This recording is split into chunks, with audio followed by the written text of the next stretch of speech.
all about. Let me go back overseas. There you go. I want to ask you about Syria.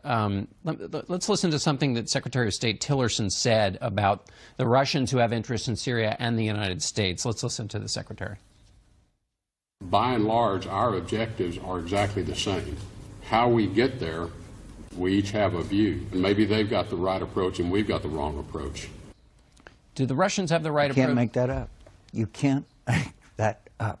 These are the same people that use precision-guided weapons to strike hospitals in Aleppo where sick and wounded people are.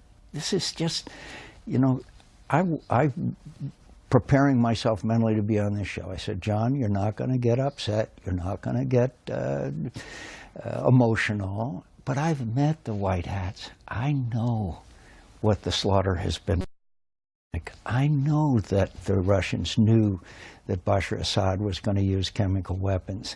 And to say that maybe we've got the wrong approach? Look, I agonized over voting for or against Tillerson for Secretary of State. Not that I didn't admire his success and all the great things he's done, but the things that he'd said in the past. He has divorced a fundamental of American democracy. The reason why we are the shining city on the hill, as Ronald Reagan used to say, is because they look up to us because of our principles and our beliefs and our advocacy of freedom, for freedom. That's what America is supposed to be all about, not whether they're right and we're wrong.